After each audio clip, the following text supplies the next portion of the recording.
I am not bound to win, but I am bound to be true. I am not bound to succeed, but I am bound to live up to what light I have. We are not enemies, but friends. We must not be enemies. Though passion may have strained, it must not break our bonds of affection. The mystic chords of memory will swell when again touched, as surely they will be, by the better angels of our nature. I have been driven many times upon my knees by the overwhelming conviction that I had nowhere else to go. My own wisdom and that of all about me seemed insufficient for that day. I can see how it might be possible for a man to look down upon the earth and be an atheist, but I cannot conceive how a man could look up into the heavens and say there is no God. Elections belong to the people. It's their decision. If they decide to turn their back on the fire and burn their behinds, then they will just have to sit on their blisters. My father taught me to work, but not to love it. I never did like to work, and I don't deny it. I'd rather read, tell stories, crack jokes, talk, laugh, anything but work. If you once forfeit the confidence of your fellow citizens, you can never regain their respect and esteem. It is true that you may fool all of the people some of the time, you can even fool some of the people all of the time, but you can't fool all of the people all of the time. Speech at Clinton, Illinois, September 8, 1854. In this sad world of ours, sorrow comes to all, and, to the young, it comes with bitterest agony, because it takes them unawares. The older have learned to ever expect it. I am anxious to afford some alleviation of your present distress. Perfect relief is not possible, except with time. You cannot now realize that you will ever feel better. Is not this so? And yet it is a mistake.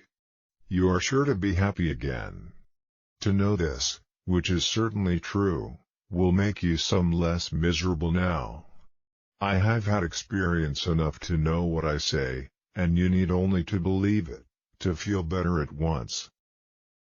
As a nation, we began by declaring that all men are created equal. We now practically read it all men are created equal, except Negroes. When the know-nothings get control, it will read all men are created equal, except Negroes, and foreigners, and Catholics.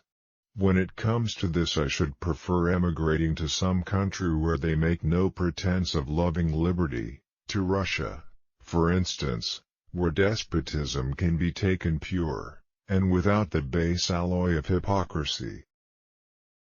A house divided against itself cannot stand. I believe this government cannot endure, permanently half slave and half free.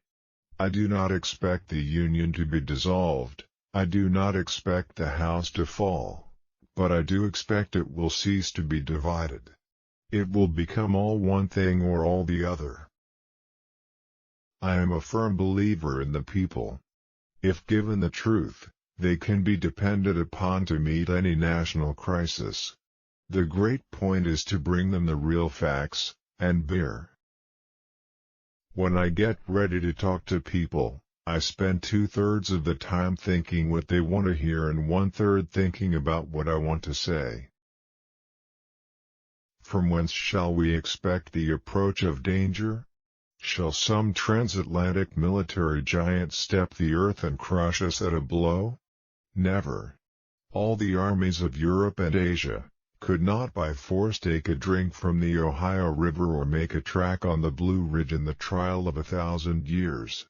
No, if destruction be our lot, we must ourselves be its author and finisher. As a nation of free men we will live forever or die by suicide.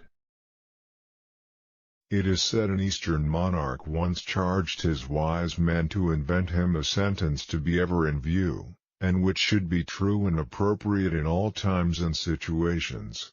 They presented him the words, "And this do, shall pass away. How much it expresses! How chastening in the hour of pride! How consoling in the depths of affliction! With malice toward none, with charity for all, with firmness in the right as God gives us to see the right, let us strive on to finish the work we are in, to bind up the nation's wounds, to care for him who shall have borne the battle and for his widow and his orphan, to do all which may achieve and cherish a just and lasting peace among ourselves and with all nations. Our safety, our liberty, depends upon preserving the Constitution of the United States as our fathers made it inviolate. The people of the United States are the rightful masters of both Congress and the courts, not to overthrow the Constitution, but to overthrow the men who pervert the Constitution.